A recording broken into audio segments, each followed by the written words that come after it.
Hola, hola. MTK Lovers. MTK Lovers. MTK Lovers. MTK Lovers.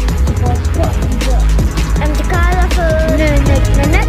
MTK Lovers. Hai MTK Lovers, jumpa lagi dengan saya Dodi Ferianto. Ya, kali ini saya nggak akan membahas mengenai soal matematika ya. Kalau seperti biasanya kan ngebahas soal matematika ya. Tapi kali ini saya ingin mencoba membayar ya, jadi saya ya akan menjawab beberapa pertanyaan dari teman-teman atau adik-adik ya, MTK Lovers ya. Ya, sebenarnya pertanyaan ini sudah cukup lama dan cukup banyak juga yang menanyakan setipe ya, soalnya dengan pertanyaan yang setipe lah ya, kurang lebih sama maksudnya ya. Jadi ya, pertanyaannya kurang lebih kayak gini. Kak, saya ngerasa senang matematika ya, tapi saya nggak bisa matematika gitu ya kan. Nah, ini unik lagi ya kan sebenarnya ya. Ya, tapi memang bisa saja ya terjadi ya, senang matematika tapi nggak bisa matematika ya. Sama saja kurang lebih kayak senang dengan seseorang gitu ya, tapi nggak bisa mendapatkannya lewat gitu ya. Oke. Ya nanti pembahasannya jadi lain ya. Oke ya. Nah, jadi ya mungkin saja ya. Nah, oke. Terus dia bilang kalau saya mau ambil jurusan matematika kira-kira gimana ya, apakah nekat saja berani gitu ya, atau enggak gitu ya, atau jangan lah ya karena ngerasa senang tapi nggak bisa gitu ya. Oke. Sebenarnya ini nggak bisa digeneralisasi ya, tapi masing-masing individu kita aja, individu dari adik-adik sendiri, ada dua hal penting yang perlu adik-adik pikirkan ya, terutama yang mengalami seperti ini gitu ya. Yang pertama adalah alasan kenapa adik-adik ngerasa senang matematika ya. Oke, sekilas saya mau coba cerita. Saya punya adik kelas waktu itu ya, waktu kuliah ya, adik angkatan berarti ya. Itu dia curhat ya, dia ngerasa waktu SMA dia itu senang banget matematika ya, dan nilai rapotnya waktu SMA bagus-bagus. Dia cerita nilai rapotnya bahkan selalu zaman dulu 9 ya. 9 itu udah paling top lah ya kalau nilai rapot matematika ya. Itu sudah sangat top ya. Nah, dia ngerasa senang, dia ngerjain soal-soal ujian nasional aja waktu itu ngerasa matematika bisa semua, dan nilainya bukan semua ya, maksudnya nilai bagus lah ya, bagus, dan dia ngerasa matematika oke, saya masuk jurusan matematika. Tapi begitu masuk jurusan matematika waktu demi waktu dia ngerasa loh kayaknya saya salah jurusan gitu ya kan. Nah, oke. Ya, sekali lagi waktu itu sempat cerita-cerita kenapa sih kamu suka matematika gitu ya kan. Ternyata dia cerita, ya saya pikir matematika itu cuma ngafalin rumus terus mikirin ini dipakainya kapan rumus itu, lalu ya gimana maksudnya gimana cara pakai rumusnya, terus gimana cara ngutak-ngutik dari rumus yang satu ke rumus yang lain gitu. Saya pikir seperti itu. Kalau seperti itu saya senang banget tuh ya. Yang penting kita udah tahu ya rumus ini dipakainya pada saat apa, lalu kita hafalin aja caranya, terus ya ya cara-caranya dihafalin bla bla bla gitu ya. Makanya dia cerita waktu SMA senang banget tuh kayak pelajaran statistik dan lain sebagainya ya, yang tinggal saya konteksnya di sini yang saya bicarakan adalah statistik untuk level SMA ya, yang sebagian besar mungkin masih lebih banyak hafalan sebagian besar pembelajaran di sekolahnya lebih banyak ke hafalan rumus ya. Dia hafalin rumus, lalu saya senang banget tuh kayak pelajaran tentang matriks ya. Matriks itu kan udah tinggal tinggal sudah jelas nih, kalau ini dikalikan, kalau cari elemen yang sama tinggal dipadankan saja gitu ya kan. Ya.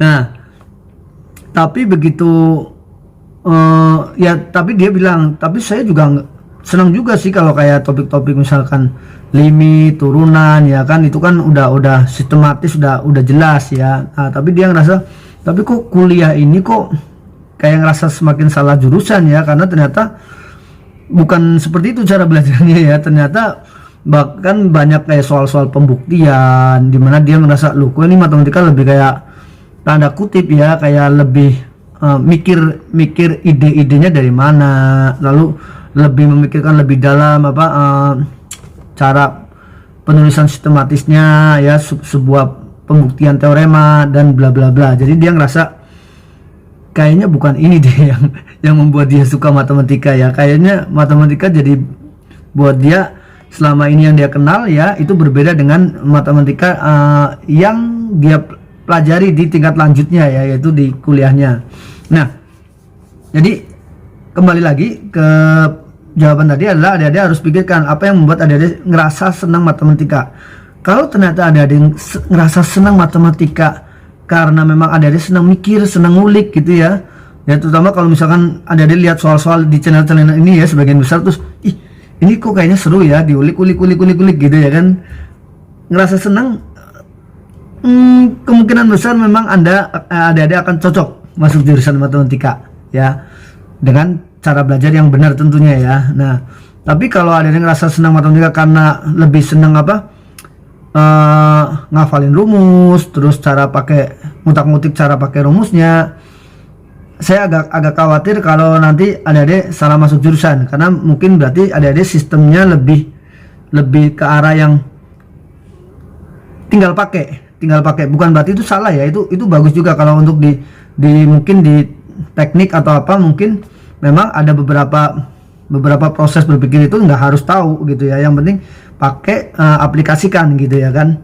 Tapi kalau matematika lebih banyak apalagi yang kita bicara yang pure math ya, itu lebih banyak mikir ya dibanding bahkan orang matematika itu justru malah nggak peduli ini nanti bakal dipakai untuk apa, nggak peduli ya kan.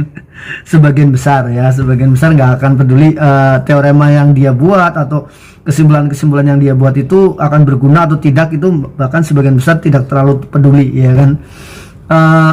Ya itu pertama ya, harus tahu kenapa adik senang ya. Lalu juga harus tahu kenapa adik ngerasa nggak bisa. Mungkin ada juga mungkin ini mungkin ya, saya sih agak susah maksudnya belum oke ya, misalnya gini, ngerasa senang matematika tapi nggak bisa, mungkin nggak bisanya mungkin karena nggak bisa ngafalin rumus, kan bisa aja ya kan ternyata. Nah justru kalau ada yang ngerasa saya senang nih ngulik-ngulik, kalau soal ngulik-ngulik kayak gini yang saya tahu, yang dengan menggunakan teorema-teorema yang saya tahu, saya senang banget nih. Tapi kalau harus ternyata pakai rumus atau apa, saya tuh kayak nggak seneng gitu loh ya. Atau saya nggak bisa tuh ngafalin rumus yang begitu banyak. It's okay, itu malah justru mungkin itu Anda akan cocok ya, adik-adik akan cocok masuk jurusan matematika ya. Tapi saya tidak mengatakan bahwa matematika tidak perlu hafalan ya, saya tidak mengatakan itu. Ada banyak memang teorema-teorema, aturan-aturan yang sebenarnya bukan dihafalkan ya, tapi yang paling utama dipahami, dan kalau kita lebih sering menggunakan ya otomatis hafal sendiri ya. Kayak seperti saya ingat waktu saya belajar Pitagoras, awalnya ya saya nggak hafalin sih ya, kayak misalnya Pitagoras ya pahami dulu, oh ini problemsnya kayak gini, situasinya kapan teorema ini digunakan ya, lalu ya sering latihan, lama-lama ya paham ya. Bahkan kita bisa ya intuisinya ketika kita mengerjakan soal yang terkait dengan Pitagoras biasanya bisa langsung jalan gitu ya. Jadi ya jadi adik-adik harus tahu dulu apa yang membuat adik-adik ngerasa nggak bisa matematika ya. Jadi kalau memang ternyata adik-adik ngerasa senang ya tapi nggak bisa ya, jadi harus jawab dua pertanyaan itu ya, kenapa senang dan kenapa ngerasa nggak bisa gitu ya. Ya semoga ini bisa cukup menjawab ya, pertanyaan adik-adik ya. Silakan ajukan pertanyaan-pertanyaan ya. Kalau saya bisa jawab ya saya bisa jawab ya. Sekali lagi ini semua tergantung dari adik-adik sendiri ya, masing-masing pribadi berbeda-beda ya. Oke, jawabannya berbeda-beda ya buat adik-adik sendiri ya. Oke, demikian pembahasan kali ini. Jangan lupa like, share dan komen ya. Subscribe channel ini. Dadah, bye bye.